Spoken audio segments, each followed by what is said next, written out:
नमस्कार दोस्तों, आपका एक बार फिर से बहुत बहुत स्वागत है। जय श्री राधे कृष्णा। दोस्तों, जीवन एक ऐसी यात्रा है जहां हर मोड़ पर नई चुनौतियां और नए अवसर हमारा इंतजार कर रहे होते हैं। भगवान श्री कृष्ण श्रीमद् भगवद गीता में अर्जुन के माध्यम से हम सभी को ये समझाते हैं कि जीवन में आने वाली कोई भी समस्या हमारे साहस से बड़ी नहीं होती। आज का ये वीडियो आपके जीवन को देखने का नजरिया पूरी तरह से बदल देगा। आज हम उन गहन रहस्यों पर बात करेंगे जो एक साधारण व्यक्ति को असाधारण बना सकते हैं, जो रंग को राजा बना देते हैं और जो अशांत मन को परम शांति की ओर ले जा सकते हैं। इसलिए अपने जीवन के कीमती समय में से कुछ पल निकालकर इस वीडियो को अंत तक जरूर देखें, क्योंकि अधूरा ज्ञान विष के समान होता है, जबकि पूर्ण ज्ञान अमृत बनकर जीवन को सफल बना देता है। तो चलिए मन को एकाग्र करते हैं और प्रभु का नाम लेकर शुरू करते हैं। इस संसार में हर व्यक्ति सफलता चाहता है, धन चाहता है और सम्मान चाहता है, लेकिन विडंबना यह है कि हम सफलता तो चाहते हैं, लेकिन उस सफलता के लिए जिस तपन, जिस संघर्ष और जिस त्याग की आवश्यकता होती है, उससे हम अक्सर घबरा जाते हैं। भगवान श्री कृष्ण कहते हैं कि हे अर्जुन, ये संसार एक कर्म भूमि है। यहां बिना कर्म किए तो शरीर का निर्वाह भी संभव नहीं है।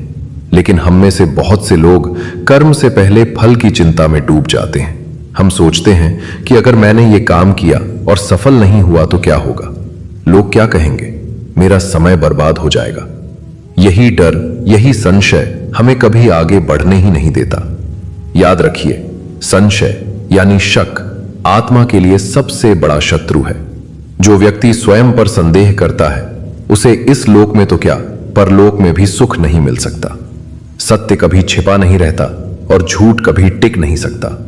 हम अक्सर अपनी किस्मत को कोसते हैं। हम कहते हैं कि हमारी तो तकदीर ही खराब है, भगवान ने हमें गरीब बनाया है, या हमारे साथ ही बुरा क्यों होता है। लेकिन श्री कृष्ण स्पष्ट करते हैं कि मनुष्य अपने भाग्य का निर्माता स्वयं है। आप आज जो हैं वो आपके कल के कर्मों का परिणाम है, और आप कल जो होंगे वो आपके आज के कर्मों पर निर्भर करेगा। एक बहुत ही गहरा सत्य यह है कि अंधकार चाहे कितना भी घना क्यों न हो, एक छोटा सा दीपक उसे चीरने की क्षमता रखता है। उसी प्रकार आपके जीवन में दुखों का, असफलताओं का और निराशा का अंधेरा चाहे कितना भी गहरा क्यों न हो, ज्ञान और परिश्रम का एक दीपक आपके जीवन को रोशन कर सकता है। अक्सर हम देखते हैं कि लोग अपने दुखों का कारण दूसरों को मानते हैं। कोई अपने माता पिता को दोष देता है, कोई समाज को, तो कोई सरकार को। लेकिन जिस दिन आप अपनी परिस्थिति की जिम्मेदारी स्वयं ले लेते हैं, उसी दिन से आपका जीवन बदलना शुरू हो जाता है। क्योंकि जब आप दूसरों को दोष देते हैं तो आप अपनी शक्ति उन्हें दे रहे होते हैं, लेकिन जब आप जिम्मेदारी लेते हैं तो आप अपनी शक्ति को अपने हाथों में ले लेते हैं। श्री कृष्ण कहते हैं कि मन ही मनुष्य के बंधन और मोक्ष का कारण है। अगर ये मन विषयों में, वासनाओं में और आलस्य में लगा है तो ये बंधन है, और अगर यही मन कर्म में, सेवा में और ईश्वर में लगा है तो यही मुक्ति है। जीवन में कई बार ऐसा समय आता है जब हमें लगता है कि सब कुछ खत्म हो गया है, चारों तरफ से रास्ते बंद नजर आते हैं, अपने भी साथ छोड़ देते हैं। उस समय को याद रखिएगा, क्योंकि वही वो समय है जब आपका असली निर्माण हो रहा होता है। जैसे सोने को कुंदन बनने के लिए आग में तपना पड़ता है, वैसे ही एक महान व्यक्तित्व को निखरने के लिए संघर्षों की आग से गुजरना पड़ता है। अगर आपके जीवन में संघर्ष है तो खुश हो जाइए, क्योंकि ईश्वर आपको कुछ बड़ा बनाने की तैयारी कर रहे हैं। कमजोर लोग बदला लेते हैं, शक्तिशाली लोग माफ कर देते हैं, लेकिन बुद्धिमान लोग नजरअंदाज कर देते हैं। हमें जीवन में बुद्धिमान बनना है। हर कुत्ते के भौंकने पर अगर हम रुककर पत्थर मारने लगेंगे तो हम अपनी मंजिल तक कभी नहीं पहुंच पाएंगे। लोगों का काम है कहना, आपका काम है बस चलते रहना। इसी संदर्भ में जीवन की दिशा और दशा को समझने के लिए मैं आपको एक बहुत ही प्रेरक और ज्ञानवर्धक कथा सुनाता हूं। ये कथा आपके मन के कई भ्रम तोड़ देगी और आपको ये समझने में मदद करेगी कि आखिर क्यों कोई व्यक्ति सफल होता है और क्यों कोई जीवन भर संघर्ष ही करता रह जाता है। बहुत समय पहले की बात है। एक राज्य में एक बहुत ही प्रसिद्ध मूर्तिकार रहता था। उसकी कला की चर्चा दूर दूर तक थी। वो पत्थरों में जान डाल देता था। उसी राज्य में एक युवक रहता था जिसका नाम विजय था। विजय बहुत गरीब था। उसके पास न खेती के लिए जमीन थी और न ही व्यापार के लिए धन। वो हमेशा भगवान को कोसता रहता था कि हे प्रभु, तुमने मुझे इतना दुर्भाग्यशाली क्यों बनाया। देखो वो मूर्तिकार कितना सुखी है, कितना धनवान है, और मैं यहां दाने दाने को मोहताज हूं। एक दिन विजय की मुलाकात एक साधु महाराज से हुई। विजय ने अपनी वही दुख भरी कहानी साधु को सुनाई। साधु ने मुस्कुराते हुए कहा, बेटा, तुम्हारे भीतर भी एक बहुत बड़ा खजाना छिपा है, बस तुम्हें उसे पहचानने की देर है। तुम उस महान मूर्तिकार के पास जाओ और उससे पूछो कि उसने ये सफलता कैसे हासिल की। विजय उस मूर्तिकार के पास पहुंचा और उससे बोला, महाराज, मैं बहुत गरीब हूं, आप तो पत्थर को भी भगवान बना देते हैं, कृपया मुझे भी अपनी कला सिखा दीजिए, या सफलता का कोई ऐसा मंत्र बता दीजिए जिससे मेरी गरीबी दूर हो जाए। मूर्तिकार बहुत विनम्र व्यक्ति था। उसने विजय को देखा और कहा, ठीक है, मैं तुम्हें सिखाऊंगा, लेकिन मेरी एक शर्त है। तुम्हें अगले 1 महीने तक मेरे साथ जंगल चलना होगा और पत्थर चुनने में मेरी मदद करनी होगी। विजय राजी हो गया। अगले दिन वे दोनों जंगल पहुंचे। मूर्तिकार ने एक बड़ा और सुडौल पत्थर देखा। उसने विजय से कहा, विजय, इस पत्थर को ध्यान से देखो, क्या तुम्हें इसमें कुछ दिखाई देता है? विजय ने पत्थर को चारों तरफ से देखा और कहा, नहीं गुरुदेव, ये तो बस एक साधारण सा कठोर पत्थर है, इसमें क्या खास होगा? मूर्तिकार मुस्कुराया और बोला, मुझे इसमें एक बहुत ही सुंदर प्रतिमा दिखाई दे रही है जो अभी कैद है। मेरा काम बस इतना है कि मैं उस पत्थर के उन हिस्सों को हटा दूं जो उस प्रतिमा का हिस्सा नहीं है। मूर्तिकार ने अपनी छेनी और हथौड़ी निकाली और काम शुरू किया। विजय बस बैठा देखता रहा। जैसे ही मूर्तिकार ने पत्थर पर पहली चोट मारी, पत्थर टूट गया। वो पत्थर उस चोट को सहन नहीं कर पाया और बीच से चटक गया। मूर्तिकार ने अफसोस के साथ कहा, यह पत्थर कमजोर था, यह चोट सहने के लायक नहीं था। चलो दूसरा पत्थर ढूंढते हैं। वे आगे बढ़े। उन्हें एक और पत्थर मिला। मूर्तिकार ने उस पर भी काम शुरू किया, लेकिन जैसे ही उसने उस पर नक्काशी करनी चाहिए, वो पत्थर भुरभुरा होकर बिखरने लगा। मूर्तिकार ने कहा, यह पत्थर भी बेकार है, यह बिखर गया, यह दबाव नहीं झेल सकता। विजय को अब गुस्सा आने लगा था। उसे लग रहा था कि यह सब समय की बर्बादी है, लेकिन वो चुप रहा। अंत में उन्हें एक और पत्थर मिला। यह पत्थर देखने में बहुत रूखा और भद्दा था, लेकिन जब मूर्तिकार ने उस पर छेनी चलाई तो उसने चोट का विरोध नहीं किया, बल्कि वो आकार लेने लीड्स। दिन बीतते गए। मूर्तिकार उस पत्थर पर प्रहार करता रहा। छेनी की मार पड़ती रही, हथौड़े चलते रहे। अगर पत्थर बोल सकता तो शायद चिल्लाता कि मुझे क्यों मार रहे हो, लेकिन वो पत्थर स्थिर रहा। और देखते ही देखते 1 महीने के बाद उस भद्दे पत्थर में से एक अद्भुत दिव्य मूर्ति प्रकट हुई। वो मूर्ति इतनी सुंदर थी कि विजय की आंखें फटी की फटी रह गईं। मूर्तिकार ने विजय की ओर देखा और कहा, विजय, तुमने क्या सीखा? विजय बोला, यही कि आप बहुत बड़े कलाकार हैं। मूर्तिकार ने सिर हिलाया और कहा, नहीं, तुमने सबसे महत्वपूर्ण बात नहीं सीखी। देखो, जंगल में हजारों पत्थर थे, लेकिन मूर्ति उसी पत्थर में से निकली जिसने छेनी और हथौड़े की चोट को सहा। जो पत्थर पहली ही चोट में टूट गया, उसका उपयोग अब सड़क बनाने में, लोगों के पैरों के नीचे आने में किया जाएगा। जो पत्थर बिखर गया वो धूल बन गया, लेकिन जिस पत्थर ने अंत तक कष्ट सहा, उसने अपने अनचाहे हिस्सों को त्याग दिया। आज वो मंदिर में स्थापित होगा और दुनिया उसकी पूजा करेगी। मूर्तिकार ने विजय की आंखों में झांकते हुए कहा, बेटा, हम सब भी उस पत्थर की तरह हैं। जीवन वो मूर्तिकार है, और ये मुसीबतें, ये गरीबी, ये अपमान, ये संघर्ष, ये सब छेनी और हथौड़े हैं। जो इंसान इन मुसीबतों की चोट से टूट जाता है, बिखर जाता है या हार मान लेता है, वो जीवन भर लोगों के पैरों तले रौंदा जाता है। उसका कोई मूल्य नहीं होता।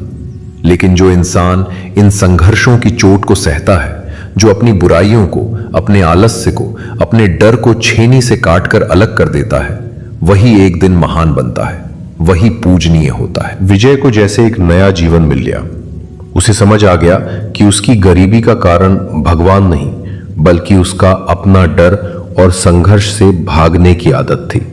उसने मूर्तिकार के पैर छुए और वहां से चला गया। विजय ने तय किया कि वो अब अपनी किस्मत को नहीं कोसेगा, बल्कि मेहनत करेगा। उसने खेती शुरू की, दिन रात पसीना बहाया। शुरू में फसलें खराब हुई, सूखा पड़ा, लेकिन वो उस तीसरे पत्थर की तरह डटा रहा। और कुछ ही सालों में वो गांव का सबसे समृद्ध किसान बन गया। दोस्तों, ये कहानी हमें श्रीमद् भगवद गीता के उस ज्ञान की याद दिलाती है जहां कृष्ण कहते हैं, उद्धरेद आत्मनात्मानम नात्मानम अवसादयेत। अर्थात मनुष्य को चाहिए कि वो अपने द्वारा अपना उद्धार करे और अपने को नीचे न गिराए, क्योंकि आप ही अपने मित्र हैं और आप ही अपने शत्रु हैं। जब आप आलस्य करते हैं तो आप अपने शत्रु बन जाते हैं, जब आप मेहनत करते हैं तो आप अपने मित्र बन जाते हैं। आज के समय में हम देखते हैं कि लोग बहुत जल्दी परिणाम चाहते हैं। वे चाहते हैं कि आज पेड़ लगाया और कल फल मिल जाए, लेकिन प्रकृति का नियम धैर्य है। जो जल्दी मिलता है वो ज्यादा दिन नहीं टिकता, और जो ज्यादा दिन टिकता है वो जल्दी नहीं मिलता। श्री कृष्ण कहते हैं कि कर्मण्येवाधिकारस्ते मां फलेषु कदाचन। तेरा अधिकार केवल कर्म करने में है, फल में नहीं। इसका अर्थ ये नहीं है कि फल मिलेगा ही नहीं। इसका गहरा अर्थ ये है कि जब तुम्हारा ध्यान फल पर होता है तो तुम कर्म से भटक जाते हो। तुम्हारा पूरा फोकस चिंता पर होता है, चिंतन पर नहीं। और चिंता चिता समान है। सोचिए, अगर वो किसान खेत में बीज बोते समय बार बार मिट्टी खोद कर देखे कि बीज अंकुरित हुआ या नहीं, तो क्या फसल कभी उगेगी? नहीं। बीज को भी अंधेरे में, गहराई में, अकेलेपन में संघर्ष करना पड़ता है, तब जाकर वो पौधा बनता है। आपके जीवन में जो ये अकेलापन है, जो ये गरीबी है, ये वही मिट्टी है जहां आपके सफलता के बीज छिपे हैं। इसे कोसिए मत, इसका उपयोग कीजिए। एक और बहुत महत्वपूर्ण बात जो हमें समझनी चाहिए वो है संगति। आप किन लोगों के साथ उठते बैठते हैं, यह तय करता है कि आप कहां पहुंचेंगे। अगर आप उन लोगों के साथ रहते हैं जो हमेशा नकारात्मक बातें करते हैं, जो कहते हैं कि ये नहीं हो सकता, ये बहुत मुश्किल है, तो धीरे धीरे आप भी वैसा ही सोचने लगेंगे। महाभारत में कर्ण बहुत शक्तिशाली थे, दानी थे, वीर थे, लेकिन उनकी संगति गलत थी। दुर्योधन का साथ देने के कारण अपनी सारी शक्तियों के बावजूद उन्हें पराजय का सामना करना पड़ा। वहीं दूसरी ओर अर्जुन थे, जिन्होंने श्री कृष्ण को अपना सारथी चुना। जब जगत के स्वामी आपके मार्गदर्शक हों तो विजय निश्चित है। अपने जीवन में ऐसे लोगों को चुनिए जो आपको ऊपर उठने में मदद करें, न कि वे जो आपको नीचे खींचे। ईश्वर कहते हैं, मैं उन्हें ज्ञान देता हूं जो नित्य मुझसे जुड़े रहते हैं। इसका मतलब यह नहीं कि आपको 24 घंटे पूजा करनी है। इसका मतलब है कि आपको हर काम को पूजा समझकर करना है। जब एक विद्यार्थी पूरी निष्ठा से पढ़ाई करता है तो वो ईश्वर की पूजा कर रहा है। जब एक गृहिणी अपने परिवार का पेट प्रेम से भरती है तो वो योग कर रही है। जब एक कर्मचारी ईमानदारी से अपना काम करता है तो वो तपस्या कर रहा है। काम कोई छोटा या बड़ा नहीं होता, काम करने का तरीका उसे महान बनाता है। हमारे मन में कई बार ये विचार आता है कि हम तो अच्छा कर रहे हैं, फिर भी हमारे साथ बुरा क्यों हो रहा है, लोग हमें धोखा क्यों दे रहे हैं। यहां श्री कृष्ण कहते हैं कि जैसे ऋतुएं बदलती हैं वैसे ही सुख और दुख आते जाते हैं, इन्हें सहन करना सीखो। जिसने सुख में उछलना और दुख में रोना छोड़ दिया, समझो उसने जीवन जीना सीख लिया। जिसे ना अपमान की चिंता है और ना सम्मान का मोह, वही असली विजेता है। याद रखिए, अपमान एक ऐसी कड़वी दवा है जो अगर पच जाए तो इंसान को बहुत मजबूत बना देती है। अगर कोई आपकी निंदा करे तो दुखी मत होना, क्योंकि इस संसार में केवल उसी पेड़ पर पत्थर मारे जाते हैं जो फलों से लदा होता है। सूखे पेड़ पर कोई पत्थर नहीं मारता। अगर आपकी आलोचना हो रही है तो समझ लीजिए कि आप कुछ महत्वपूर्ण कर रहे हैं। एक बात और जो आपके जीवन को बदल सकती है वो है कृतज्ञता। हम हमेशा उन चीजों का रोना रोते हैं जो हमारे पास नहीं है। मेरे पास गाड़ी नहीं है, मेरे पास बड़ा घर नहीं है, लेकिन हम उन चीजों के लिए कभी धन्यवाद नहीं देते जो हमारे पास है। आपके पास देखने के लिए आंखें हैं, काम करने के लिए हाथ हैं, चलने के लिए पैर हैं। ये किसी खजाने से कम नहीं है। दुनिया में लाखों लोग हैं जो आज सुबह सोकर ही नहीं उठे। अगर आज आप जिंदा हैं तो इसका मतलब है कि परमात्मा का आप पर भरोसा अभी बाकी है, अभी आपका काम पूरा नहीं हुआ है। रोज सुबह उठकर परमात्मा को धन्यवाद दीजिए। जो व्यक्ति जो है उसी में खुश रहकर प्रयास करता है, लक्ष्मी उसके घर का रास्ता स्वयं ढूंढ लेती है। समय की कीमत को समझना भी बहुत जरूरी है। समय वो सिक्का है जो जीवन के बाजार में सबसे कीमती है। बीता हुआ एक पल भी दुनिया की सारी दौलत देकर वापस नहीं लाया जा सकता। जो लोग कल करूंगा के भरोसे बैठे रहते हैं उनका कल कभी नहीं आता। रावण को भी यह अहंकार था कि उसके पास बहुत समय है, लेकिन अंत समय में वो एक भी अच्छा कार्य नहीं कर पाया। इसलिए शुभ कार्य में देरी कैसी, जो करना है आज करो, अभी करो। श्री कृष्ण ने गीता में स्थित प्रज्ञ उस व्यक्ति को कहा है जो हर हाल में शांत रहता है। क्या आप जानते हैं कि समुद्र इतना विशाल और गहरा क्यों है? क्योंकि वो शांत है। वो सभी नदियों को अपने में समा लेता है, फिर भी अपनी मर्यादा नहीं लांघता। हमें भी समुद्र जैसा बनना है। जीवन में चाहे सुख की नदियां गिरें या दुख के नाले, हमें अपने अंदर सब कुछ समाकर शांत रहना चाहिए। उथला पानी ही ज्यादा शोर करता है, गहरा पानी हमेशा शांत रहता है। अपनी गहराई बढ़ाइए, अपनी सोच को इतना ऊंचा कर लीजिए कि छोटी मोटी परेशानियां आपको छू भी ना सके। अंत में मैं आपसे बस इतना कहना चाहूंगा कि अपने आप को कभी बेचारा मत समझिए। आप उस परम पिता परमात्मा की संतान हैं जो कण कण में विद्यमान है। आपके अंदर अनंत शक्तियां सोई हुई हैं। जरूरत है तो बस उन्हें जगाने की। जैसे हनुमान जी को अपनी शक्ति याद दिलाने पर वे समुद्र लांघ गए थे, वैसे ही आज इस वीडियो के माध्यम से मैं आपको याद दिलाना चाहता हूं कि आप भी अपनी समस्याओं के समुद्र को लांघ सकते हैं। विश्वास रखिए, जिस ईश्वर ने आपको भूख दी है उसने भोजन का भी प्रबंध किया होगा। जिस ईश्वर ने आपको जन्म दिया है उसने आपके जीवन का उद्देश्य भी तय किया होगा। बस आप चलते रहिए, रुकिए मत, थकिए मत। अगर दौड़ नहीं सकते तो चलिए, अगर चल नहीं सकते तो रेंगिए, लेकिन हर हाल में आगे बढ़ते रहिए, क्योंकि रुका हुआ पानी और रुका हुआ इंसान दोनों सड़ जाते हैं। आपकी हार इसमें नहीं है कि आप गिर गए, आपकी हार इसमें है कि आप गिरकर उठने से इनकार कर देते हैं। उठिए, अपने पसीने और पुरुषार्थ से अपनी किस्मत की लकीरें खुद लिखिए। जब आप सफलता के शिखर पर होंगे तब ये गरीबी, ये अपमान, ये संघर्ष सब एक कहानी बन जाएगा जो आप दूसरों को सुनाकर प्रेरित करेंगे। दोस्तों, अगर आज के इस वीडियो ने आपके दिल में थोड़ी सी भी उम्मीद की किरण जगाई हो, अगर आपको लगा हो कि हां मैं भी कर सकता हूं, तो यह वीडियो बनाना सफल हो गया। प्रभु श्री कृष्ण का आशीर्वाद आप पर हमेशा बना रहे। आप अपने कर्म पथ पर ऐसे ही आगे बढ़ते रहें।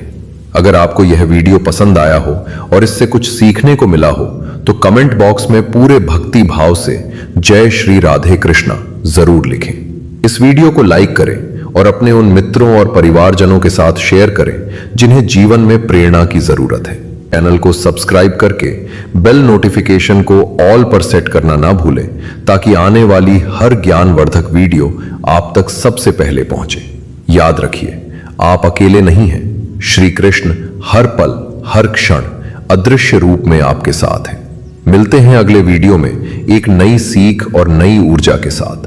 तब तक के लिए मुस्कुराते रहिए और प्रेम से बोलिए जय श्री कृष्ण जी।